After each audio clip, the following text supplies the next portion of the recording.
And right now, though, we find out what's going on down in Austin, Texas, at the state capitol with our good friend, the editor of Quorum Report, Scott Braddock. Scott, good morning. How's it going today?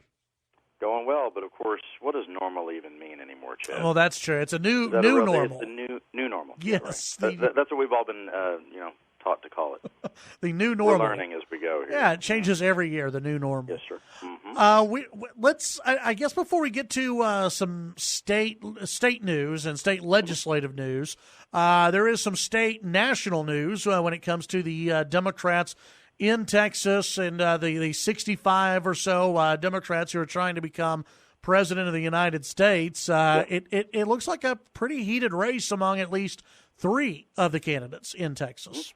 Yeah, this new Emerson poll came out, shows that Joe Biden's at 23%, neck and neck with, El Paso's favorite son, Beto O'Rourke at 22%. As you said on Twitter, with Castro way down at 4%. Last place out of the top folks that are running, Mayor Pete at 8%, Elizabeth Warren at 7%, and Bernie Sanders 17%. So Castro's still not showing all that much momentum there at all, which, by the way, may sort of play into the way his brother is thinking about whether he should run for U.S. Senate. We're expecting some sort of an announcement maybe later this week, maybe on Wednesday, about whether Joaquin Castro is going to challenge Senator John Cornyn. Of course, last week, M.J. Hager, the failed congressional candidate from the Austin area, ran against Congressman John Carter last year. She announced that she's running against Cornyn. And the National Democrats have kind of been scratching their head, like, what's up with Castro? It's long been thought that the Castro brothers are sort of, joined at the hip. They were almost literally joined at the hip. Of course, they're one born about 60 seconds before the other as twins. And one of the realities of twins in politics is they kind of sink and swim together. I was thinking just the other day about the fact that you had political twins up in Dallas-Fort Worth, who your listeners might be aware of, Senator Don Huffines, a former senator, and his brother, who's his twin, Philip Huffines. They were both running for Senate at the same time, and guess what? They both lost. Yeah. And if you think about, look the same, kind of talk the same, it's hard for people to tell them apart. And it may sound funny, but it is kind of just a real thing. That people mistake them for each other, right? And it's kind of true with Castro, and with Joaquin Castro and Julian Castro, they really are, their fates are really tied together. And so if his brother's not doing well in his race for the White House so far, it might give Joaquin some pause about whether or not he should run in Texas. If that number is anywhere close to right for Julian Castro, then it's hard to imagine that Joaquin Castro would be polling much better than him in a race for Senate in Texas. Yeah, well, and I mean, if you're Joaquin Castro, you've got a pretty good job right now. You're working your way up leadership within the Democrat Party. Your party is in the majority right now. Why risk it all to run in Texas where your brother is polling at 4%? Yeah, and it's a good point. When members of Congress are there in Washington, everything is about seniority, right? Everything is in Washington. That's the way it works. In the Texas legislature, it's a little different. If you're a freshman lawmaker or sophomore, you've been there for a few terms. You don't have to be there for a decade before they'll make you a chairman or make you a vice chairman or put you in some powerful position or let you carry a big bill in the Texas House or the Texas Senate. But in Washington, everything is about seniority. It's all about how long you have been there and how hard you've worked, and in some cases, maybe not so much about the latter, but it is about how long you've been there.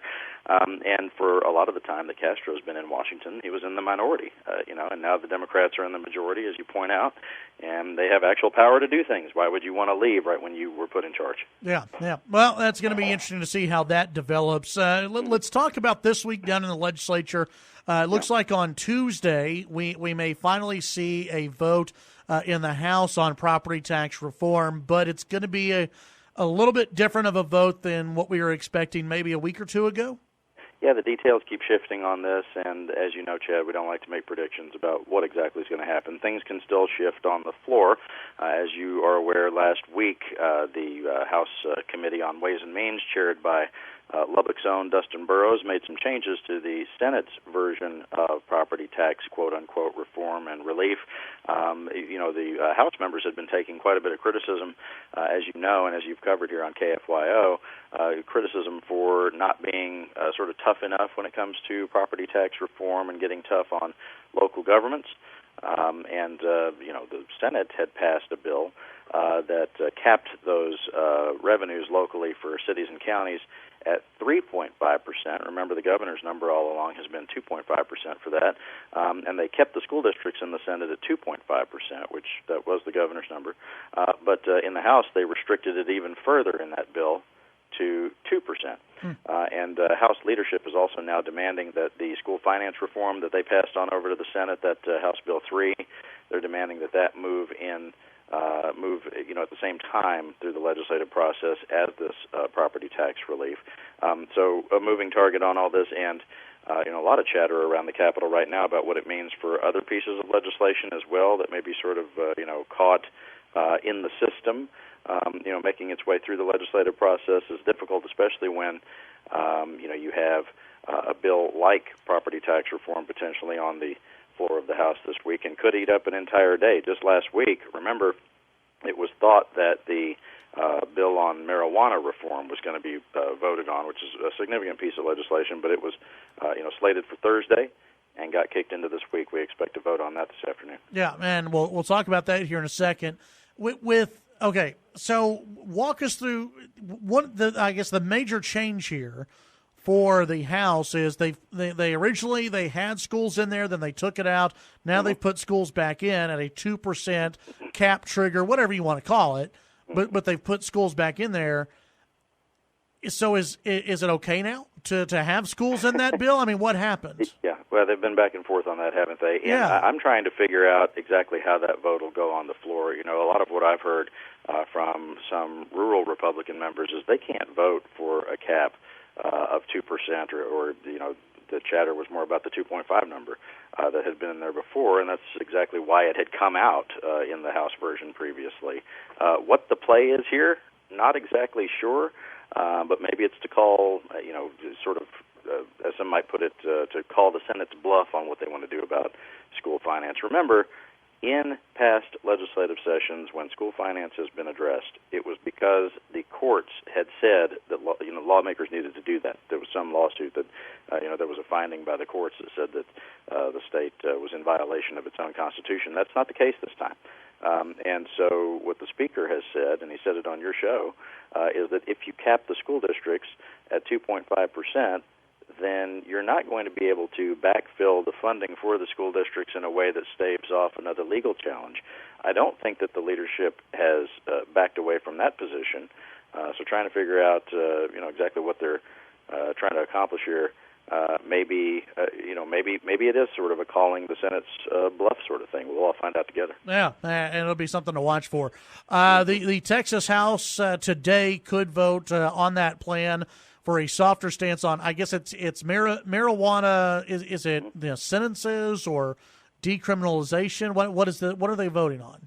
Well, this whole thing started out as more of a decriminalization effort, and now it just seems to be reducing the severity with which we're going after anybody who's caught with a small amount of marijuana. It looks like under this new version of the bill, there would be the opportunity for people to basically get like a speeding ticket and not be taken to jail instead of immediately hauled off to the county lockup. I mean, look, you ask sheriffs around this state if they want to be housing people who, had a small amount of marijuana. They're split on that. There's a lot of them who will say they don't want to be doing that. It costs an incredible amount of money to lock up those people for something that, in other states, in Louisiana, for example, they deal with it, like I said, like a speeding ticket. And by the way, in some counties in Texas, they already do that. Here in Travis County, in Austin, that's what happens.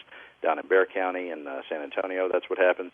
But my understanding of all of this and the greater politics of marijuana in Texas is that while things may be changing, and as we've talked about, the polling even within the Republican Party shows that a lot of base Republican voters don't view this as harshly as they used to. Yeah. It used to be one of those things where you'd want to lock everybody up if they even had a little bit of pot, based on what Republican voters would say about it. But now there's more of a libertarian sort of thought about it. If you're not hurting anybody else, then what's the difference? I think 51% of Republicans nationally say that we ought to look at least reforming the way that this is done, the way that this is handled. But it's my understanding that the governor really doesn't want to see any bill taking a softer stance on marijuana. He doesn't want to see it on his desk. And so even if this makes its way through the House, which, that's a question mark, we could see a vote early this afternoon. Even if it makes its way through the House, I don't think it's likely it'll make its way through the Senate, because I think Lieutenant Governor Patrick signaled right out of the gate early in the legislative session he was not interested in this at all. Is this Moody's bill? Yes, sir. Okay. This is Joe Moody from El Paso, who has been pushing this for several legislative sessions. And, he's not somebody who comes into it as a wild-eyed liberal. I think you've had him on the show, and he's somebody who's a former prosecutor, El Paso County, somebody who takes law enforcement seriously. That experience is part of what informs the way he thinks about this, which is, maybe we don't need to be focused so much on these minor drug offenses and instead focus our resources elsewhere. Yeah, another vote that could happen this week is, and you wrote about this over at Quorum Report, about counties and the opioid crisis. Yeah, and this is a little complicated, and I know we don't have a whole lot of time here, but bottom line is there is probably a vote happening on this tomorrow in the Texas House, and you have county judges from some of the larger counties and smaller counties. I know that Lubbock, as you were able to root out the info for me, Lubbock has joined, I think, a class action lawsuit about this. And places like Potter County, same thing, Harris County, Dallas County, all suing the opioid manufacturers for increased costs in their communities. There's a lot of debate about the personal responsibility aspect of all this, of course, Chad, where people will say, well, if people got addicted to something, that's their fault, and they should bear the brunt of that, and what's the liability for the manufacturers? Well, even Republican attorneys general, including the Republican attorney general in Oklahoma, have argued that these drug makers have grossly misrepresented what their products do. So right up front, people are not being told the truth about what these painkillers do and what the addictive nature of these things is. And as the Dallas County judge told us at Quorum Report last week, they maintain a county hospital, and so there are a lot of people who are not addicted to opioids who are bearing the cost of this through their taxes being paid into the county hospital system. And so counties want to be able to go after these opioid manufacturers, recover some of those costs. There is a bill that will be on the floor of the House scheduled for tomorrow that would say that counties and cities and local governments, including school districts as well, would not be able to hire law firms on a contingency fee basis. In other words, they don't get paid unless you get paid. It's that sort of lawsuit. Yeah. And of course, local governments want to do it that way because they don't want to be out of pocket any money up front. That's the only way they can afford to hire these expert attorneys. In Dallas County, for example, they were able to negotiate a 12% contingency fee, which is much lower than the 30% that can be paid in some of these lawsuits. We'll keep a close eye on this, but it may have some serious repercussions about whether taxpayers can be made whole if their communities have seen opioids, if they've seen the epidemic really take hold in their areas. Scott, before I get to the Secretary of State news, there was a TABC bill, and I know you'll have this at quorumreport.com right now where people can read through it. But this TABC bill that went through last week in the House, it's what loaded up like like a Christmas tree, the Christmas tree bill, because a lot of other pieces or amendments were added onto this. It makes its way now to the Texas Senate, but this, for those who like craft beer, this is a pretty important bill that people are looking at. Important for people who like craft beer, from the perspective of those who want to be able to go to a brewery, one of these tasting rooms, and be able to, buy a couple of cases and take it home. That's something that is done in other states. It's not done here. This is, a legislature that's changing on this issue. Going back to 2013, you had a package of bills passed that really opened up the market for these craft brewers in Texas, and you've really seen an explosion in that market, right? It seems like everybody is opening up their own, brand of beer now, right? Everybody's going to sell you what they've got. But of course, the large beer makers and the distributors, are not thrilled about this. Although, eventually some of these quote unquote craft beer companies aren't necessarily really the small folks anymore, because, as you know, some of those craft beers are being bought up by companies like Anheuser-Busch, for example. But not only would this allow for people to get that beer to go, as they're calling it, but it would also allow for people to be able to buy beer and wine on Sundays at 10 a.m. instead of having to wait, until noon. And it was argued on the House floor just last week that, look, somebody might want to, they get out of church and then they're going to go home and, watch a ball game, won't be able to grab a six-pack, and there shouldn't be anything wrong with that. We'll see what happens in the Texas Senate as the lobby effort, will ramp up there. They haven't gotten to this piece of legislation yet. And in the remaining days that are in the legislative session, there's only 28 of them, not that I'm counting, but we really get to crunch time right now. In fact, last week, when some bills were being heard in committees, I heard a staffer sort of quip that, thanks for coming to the Capitol to watch your bill die a slow death. Yes, it's happening. I mean, you got dates coming up, that they have to get to. Okay, real quick, what's the latest on the Secretary of State? Well, on Friday, the Secretary of State's office announced that they're settling this lawsuit that was filed in San Antonio over that voter list that we've been talking about here for months now. The voter list that alleged that there were a lot of people who were on the voter rolls in Texas that were maybe not eligible to vote because they were not citizens. The list was, as you've reported, deeply flawed, sort of a faceplant politically by the Secretary of State. The Secretary of State's nomination, of course, is still held up in the Texas Senate, where Democrats do have enough votes to keep him from keeping his job.